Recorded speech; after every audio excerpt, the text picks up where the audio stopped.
Valentine's Day is a sweet holiday to celebrate in your classes, but it's not exactly the easiest one to fit in a Spanish class because it's really not a cultural celebration. In this video, we're going to share a few different shorts that I think would make really cute movie talks for your classes in February around Valentine's Day because they're all like, you know, cutesy little romantic love story things. All right, let's get right into it.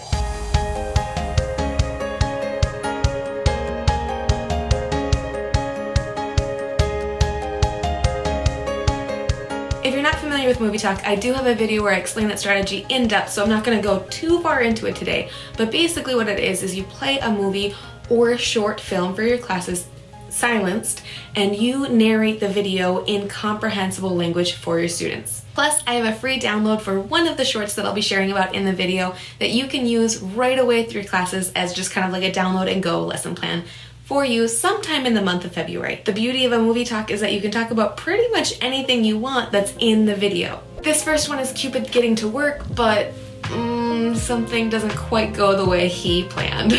There are all sorts of shenanigans. I also think this one could be really fun to use if you've used the story Guapo from Senor Willy at all. There's some pretty clear parallels and your students will be able to connect the two without you even really having to like prod them into it. The next one features an unlikely romance between a toothbrush and some toothpaste, which is a little kooky, you know, kind of weird, but sometimes weird is compelling for target language use. So that's this one. Love on the Balcony, as you might imagine, is a love story that takes place on a balcony scene. Plus there's an added bonus of one of the characters being kind of an old, grumpy Scrooge type character with kind of a happy twist at the end, so it's really compelling. The next story is actually an older Google Doodle, and it reminds me of La Invitación, which again, Senor Willy fans, this would be a great one to incorporate if you've already done that story or if you're doing that story later this year. So the boy is inviting the girl to do something, right, by giving her gifts, and she's not into it. So she says no over and over again, very much like La Invitación. This could be great to talk about like friendships and relationships or hobbies, interests, and pastimes because he's bringing her things, but she's very clearly interested in a particular activity that she's doing in the video. And so it's kind of nice that you could bring up to your students to be like, you know, maybe we should do what they want to do, or, you know, that kind of thing. Definitely easy to use with Gustar. If you are enjoying this video so far, make sure you give it a thumbs up to let YouTube know that you like it. Thanks! The next one is a cute little love story. It's about somebody who isn't getting all their work done because they're kind of focused on something else. I think this one would be really fun to do the movie talk, turn it into like a short story with write and discuss, and then as they're doing the reading activities with it, use the paper airplane activity from Magister P. If you're not familiar with it, basically students have access to a reading. They pull a sentence in the target language out of the reading and write it on a sheet of paper. Then they fold up that sheet of paper into a paper airplane. And when everybody is ready, you've got one half of the room lined up over here and one half of the room lined up over here, all with their paper airplanes, and they throw them at each other. And then they're gonna find one that's landed on the floor around them, unfold it, translate that to their L1 or to the common language, and then they're gonna find the next sentence in the reading and put that in the target language below it. Fold it into a different paper airplane and repeat. It's kind of similar to the snowball fight activity that I've shared about in my snowy activities for Spanish class video. Again, that one is from Magister P, so I will link to his blog in the description below. Okay, the last short that I found is called The Wish Granter, and I think this one would be super cute to include if you have been talking about like legends or myths or superstitions at all in your classes, because it's definitely focused around the idea of like a wishing well or not a well, a fountain. Like when you throw a coin into a fountain to like make a wish, that's the entire premise of this short. So if you've been talking about superstitions or myths at all in your classroom, this would be a good one to tie in and kind of bring it back to that unit that you had done, or maybe kind of leading into a unit that you have coming up in the future. Okay, so I mentioned at the beginning of this video that I have lesson plans and resources for you to use with one of those clips, and I didn't forget, so let's talk about the lesson plan for you right now. The video that the lesson plan goes with is the Love on the Balcony short, which, as I mentioned, takes place on a balcony. Here's the lesson plan. So first, students complete the warm-up activity on their computers,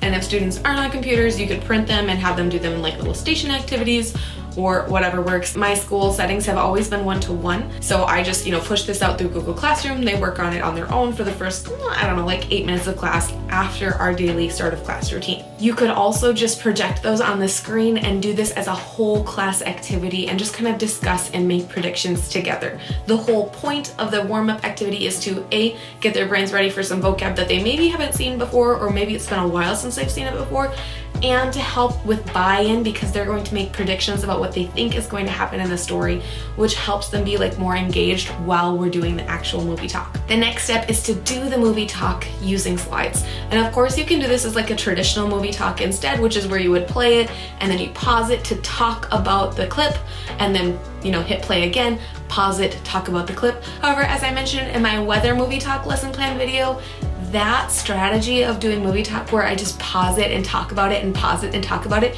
totally stresses me out because I've had times where like I go to pause the video, the screen like doesn't react, and so you go to pause it and it just keeps playing and you're like, oh, but I wanted to talk about that, and you like go and you're like rewinding on your computer and then you come back and it just like is really stressful to me.